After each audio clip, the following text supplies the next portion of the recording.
One mistake. That was all it took to turn a ghost back into a target. Maria thought the apron, the grease-stained sneakers, and the fake social security number were enough to hide her from the world she left behind. She was wrong. She thought the man in the corner booth was just another rich suit looking for a late-night drink. She was dead wrong. When that phone rang and the Russian words slipped off her tongue before she could stop them, the air in the room didn't just change, it froze. She didn't know it then, but she had just signed a contract with the devil. And the devil wore Italian leather.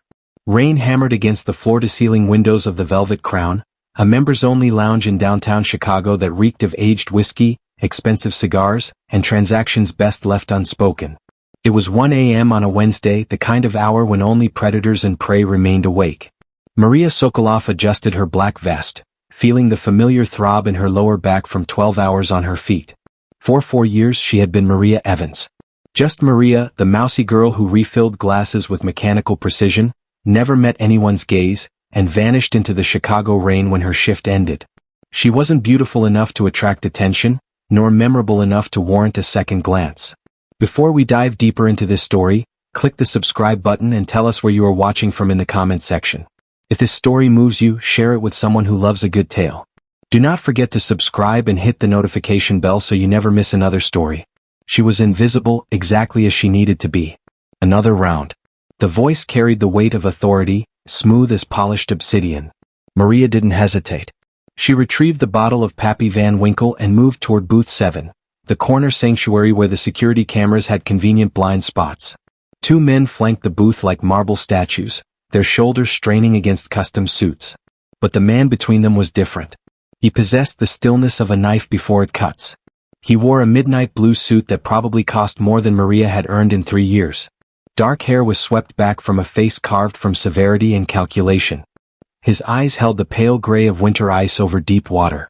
He wasn't watching her approach. He was studying his phone with the focused intensity of someone calculating percentages and probabilities. This was Manshik Choi. Even in her self-imposed exile, Maria recognized the name. Everyone who had ever brushed against the underworld's edges knew that name. He wasn't merely a mob boss. He was an empire.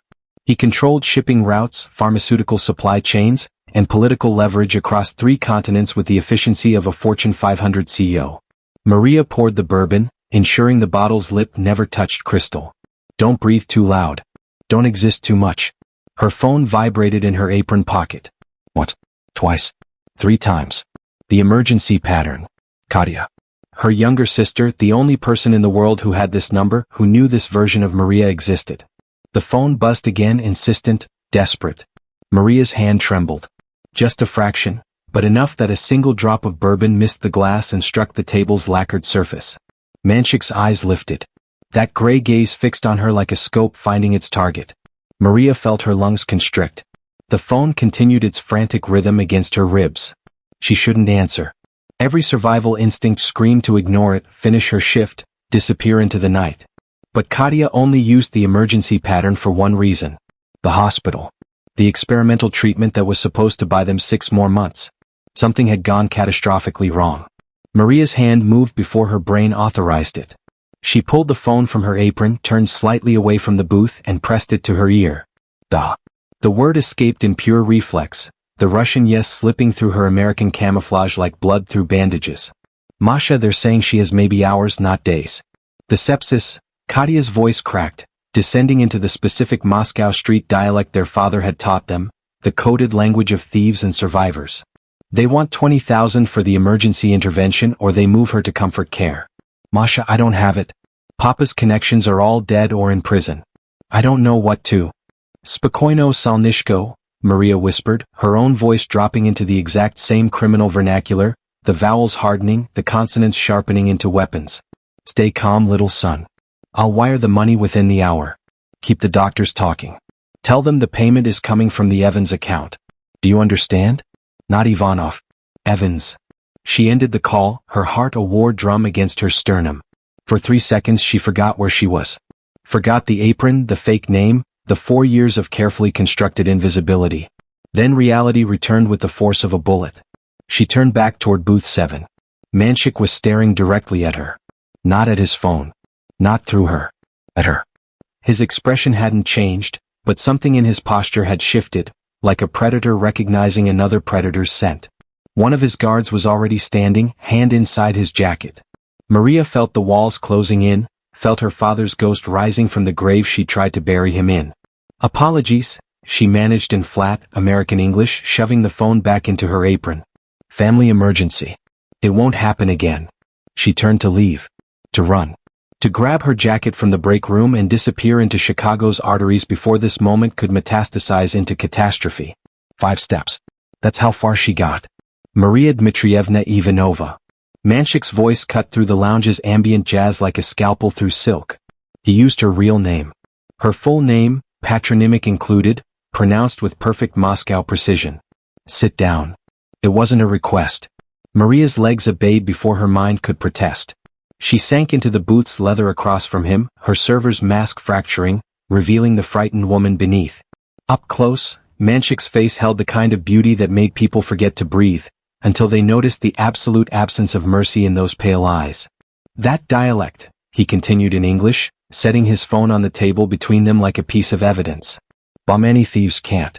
Very specific. Very old. Most people under 40 don't speak it anymore. Certainly not American waitresses." Maria said nothing. Her father had taught her that silence was the only defense when cornered. Never explain. Never justify. Make them work for every scrap of information. Manshik leaned forward slightly. "You're Dmitri the butcher's daughter. The one who vanished after he was killed in Prague. The one who supposedly died in a car accident outside Vienna." He paused, letting the words settle like sediment. "You're supposed to be very dead, Maria? Yet here you are, pouring my bourbon." Her throat had turned to concrete. She forced words through it anyway. "You're mistaken. My name is Maria Evans. I was born in Cleveland. I don't know what you think you heard, but—" "Stop." The single word carried enough authority to halt her mid-sentence. "I know exactly what I heard. I also know that Viktor Volov has been searching for Dmitri's children for 4 years. He believes one of you has access to certain financial records. Records worth approximately $3 billion. Manshik's expression remained neutral, but his eyes had sharpened with interest. "Records that your father stole from 7 different organizations before his rather spectacular execution." Maria's vision narrowed. Oh, of course it was Volov. The scarred psychopath who'd ordered her father skinned alive, who'd sent pieces of him to their Moscow apartment as a warning. The man who'd burned down half of Prague searching for a ledger that existed only as encrypted files scattered across servers in 9 countries. "I don't have what he wants," Maria said quietly. It was even technically true. She didn't have the complete ledger. Not yet. Perhaps not. Manshik retrieved his phone, tapped the screen twice and turned it toward her. The image showed Katya, unconscious in a hospital bed, for lines snaking into her arms. The timestamp read 18 minutes ago. "But you have something I need. And I have something you need. I believe that's called leverage." Maria's hands clenched beneath the table. "You're already watching her." "I've been watching you both for 6 months, Manshik corrected. "Since your sister's search history started including phrases like inherited debt and blood oath protocols." Sloppy really. But understandable given her illness. He withdrew the phone. "Here's what's going to happen. Tomorrow evening I have a meeting with Viktor Volov in Paris. A negotiation regarding territorial boundaries and profit-sharing agreements. Volov insists on conducting all sensitive discussions in that archaic thieves' dialect. Unfortunately, my Russian is modern, corporate. I need a translator I can trust." "You don't trust me," Maria said flatly. "No. But I trust your motivation." Manshik's smile was a razor's edge. "You translate for me, ensure I'm not being lied to, and I pay for your sister's treatment. All of it. The experimental drugs, the specialists, the ICU. Every penny. And if I refuse?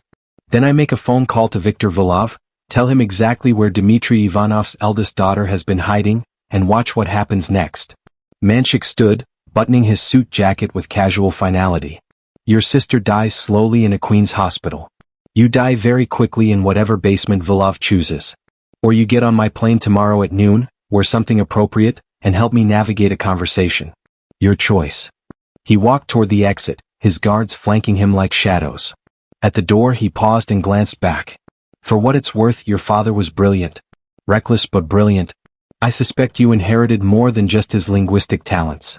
The door whispered shut behind him, leaving Maria alone in the booth, her carefully constructed life scattered like ashes. She looked at her hands. They were shaking. Not from fear exactly. From something darker, something that had been dormant for 4 years. The part of her that had grown up watching her father negotiate execution orders over breakfast. The part that had learned to calculate odds and plot escapes before she'd learned algebra. The part she'd buried beneath polyester and grease stains. Maria pulled out her phone and transferred $20,000 to the hospital's payment portal. Evan's account. American identity. The lie she built brick by careful brick. Then she walked to the break room, grabbed her jacket and stepped into the rain. She had 16 hours before Manshik's plane departed.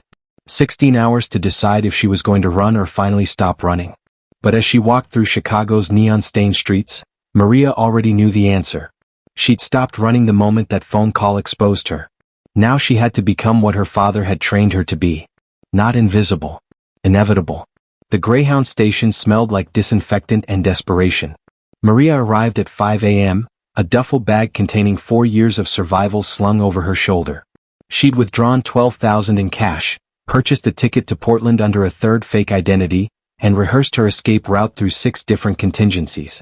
She would disappear into Oregon's gray anonymity, find work under a new name, and send money to Katia through cryptocurrency channels. Manshik would lose interest eventually. Vilov would continue searching for ghosts. She would survive by staying formless, nameless, invisible. She was 3 steps from the departure platform when her phone rang. Not her main phone. The backup burner she kept for absolute emergencies, the one whose number existed in exactly one place, written on a piece of paper in Katia's hospital room drawer. Maria's blood turned to slush. She answered without speaking. Going somewhere? Manshik's voice carried a note of amusement that made her want to throw the phone into traffic. Portland's lovely this time of year. Lots of rain. Very atmospheric for someone attempting to vanish. Maria turned slowly, scanning the terminal. Cameras everywhere. She spotted 2 men in casual clothing near the vending machines, 2 alert, 2 focused. Another by the restrooms. Manshik's watchers, invisible to anyone who didn't know how to see them. How did you get this number? She asked quietly. Your sister's quite talkative when she's worried about you. There was a pause, then the sound of a video playing. Katia's voice, weak but audible, speaking in Russian. Masha, please. Whatever he wants, just do it. I can't lose you too. The recording ended. Manshik's voice returned. There's a black sedan parked on Clinton Street, half a block south of your position. Get in it, or I send a photograph of you to Vilov's personal assistant with your current location. You have 90 seconds to decide. The line went dead. Maria stood frozen, commuters flowing around her like water around a stone. She could still run. Could sprint through the terminal's back exits, lose herself in Chicago's morning chaos, disappear. But the image of Katia's hospital room haunted her. The sepsis. The hours, not days.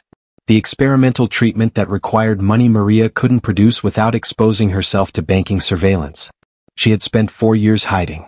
4 years pretending to be someone powerless, someone forgettable. It had saved her life, but it had also trapped her in a cage of her own construction. Manshik was offering her a key. A poison key certainly, but a key nonetheless. Maria walked out of the station and found the sedan. The driver was one of Manshik's marble statue guards.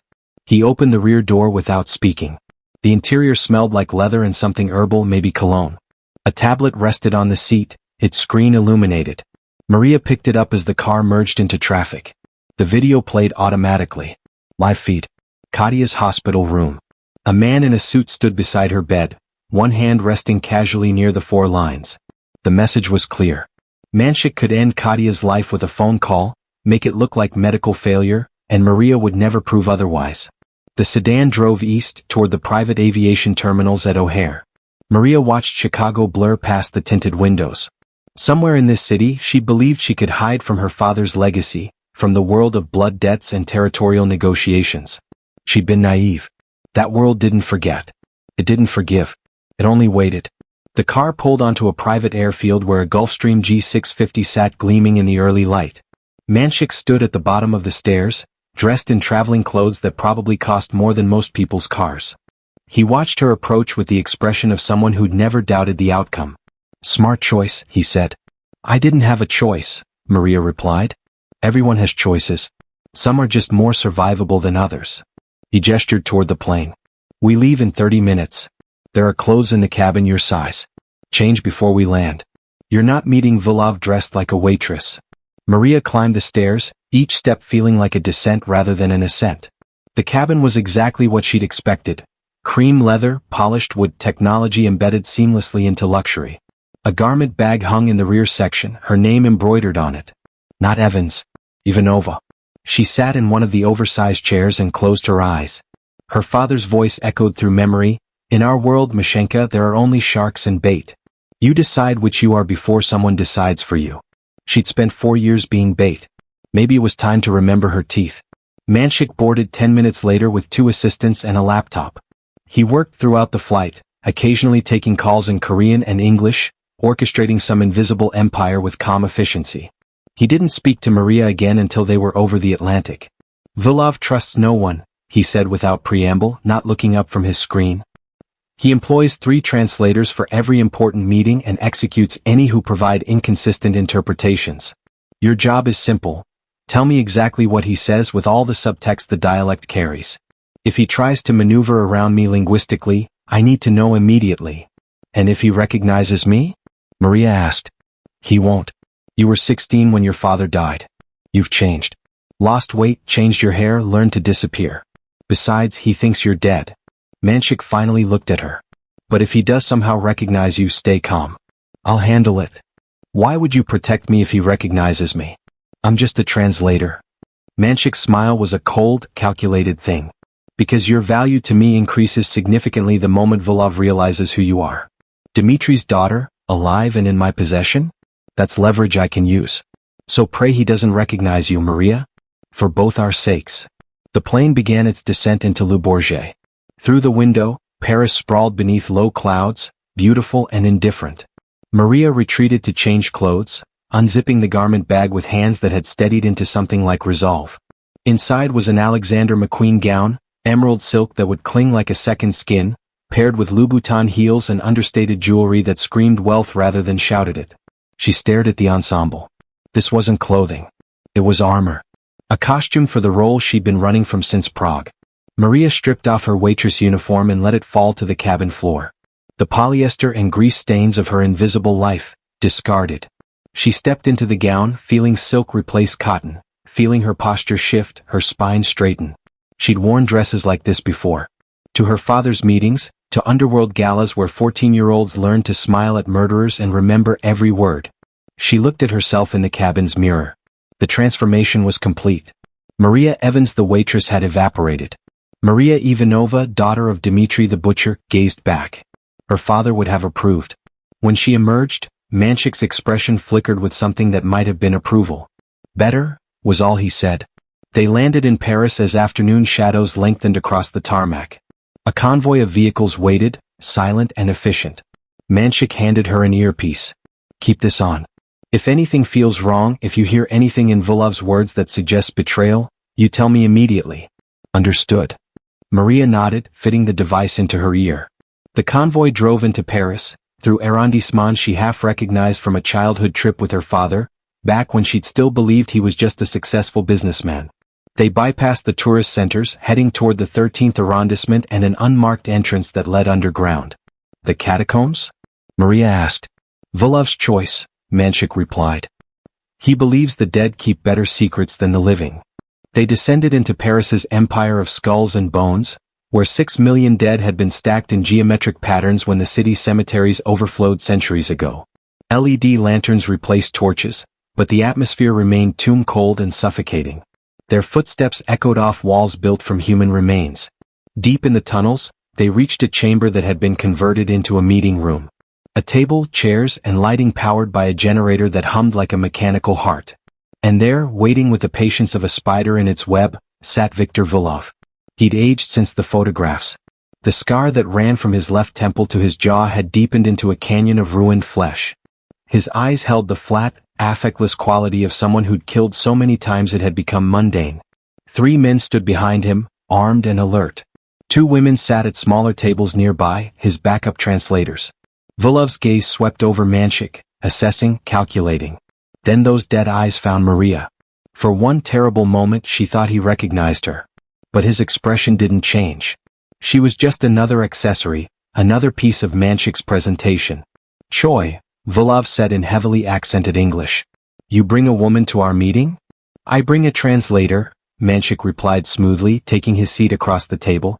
One fluent in the dialect you prefer. Unless you'd rather conduct this in English? Volov smiled, revealing gold teeth. No. Let us speak properly. He switched to the thieves' cant, his voice dropping into the guttural rhythms Maria knew from childhood. If your pet truly understands our words, then we can negotiate like civilized men instead of playing these Western games. Maria translated in a low voice, keeping her tone neutral. He agrees to use the dialect. He's calling it speaking properly, but there's contempt in his word choice. He doesn't respect Western business methods. Manshik nodded slightly. The negotiation began. For 90 minutes, Maria translated back and forth, navigating the minefield of criminal vernacular where a single word could mean the difference between agreement and execution. Volov was testing Manshik, proposing territorial arrangements that seemed reasonable in English but carried hidden insults in the dialect's subtext. Maria caught each one, relayed the true meaning, and watched Manshik adjust his counteroffers accordingly. They were discussing shipping routes through the Black Sea when Maria's ear caught something wrong. Volov was speaking to one of his men, seemingly a casual aside about timing and logistics. But embedded in the dialect was a specific phrase, when the clock marks the hour. In thieves' cant, that wasn't about time. It was an execution code. Maria's heart rate spiked. She leaned slightly toward Manshik, her hand brushing his wrist beneath the table. 3 taps. Danger. Immediate. It was a signal her father had taught her, old Moscow protocol for when verbal warnings were impossible. Manshik's posture never changed, but Maria saw the shift immediately. His fingers slid inside his jacket, resting against the weapon he never displayed unless he intended to use it. His voice stayed smooth, businesslike, even courteous as negotiations continued, but his guards had already adjusted their positions. They moved with quiet intent, spreading out just enough to control the room. Volov seemed amused. He smiled at something Manshik said, gold teeth flashing briefly under the industrial lights. Then his gaze slid to Maria for the first time since they'd entered the chamber. He addressed her directly, still speaking in the dense dialect of Moscow's underworld.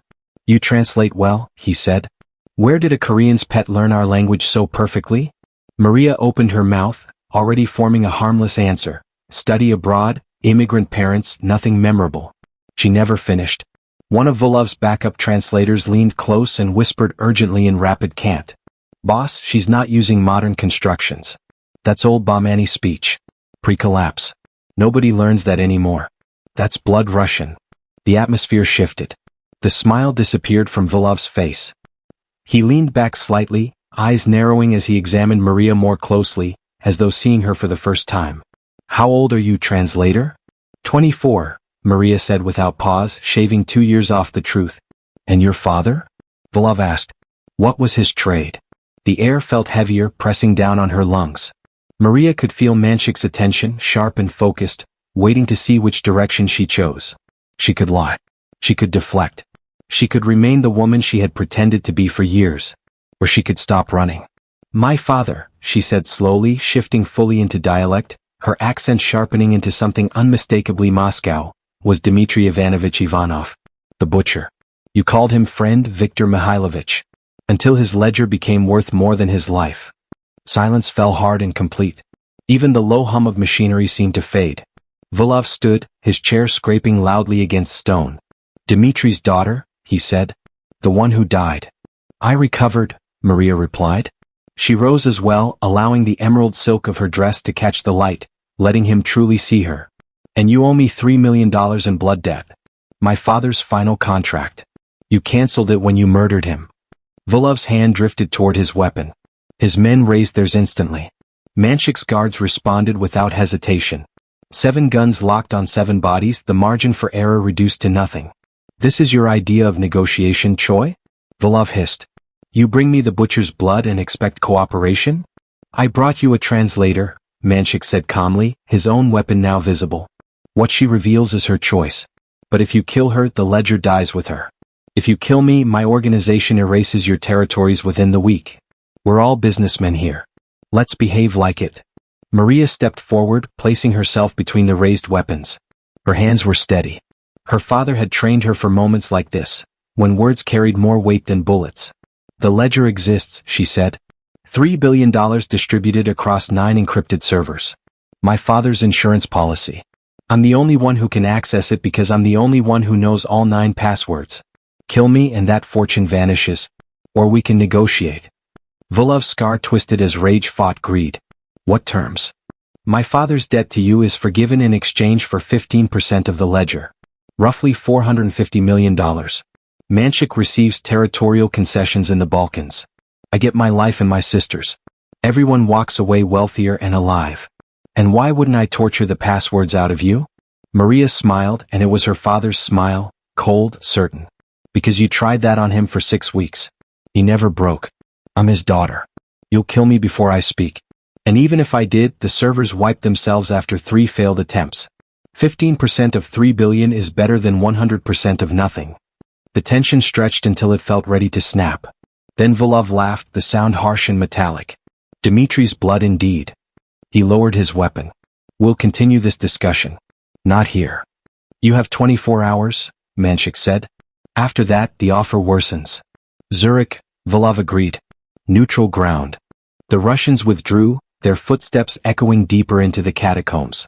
Maria's knees nearly gave out, but she locked them, refusing to show weakness. Manshik turned to her. That, he said quietly, was either brilliant or suicidal. Often the same thing, she replied. They were halfway back toward the surface when gunfire exploded.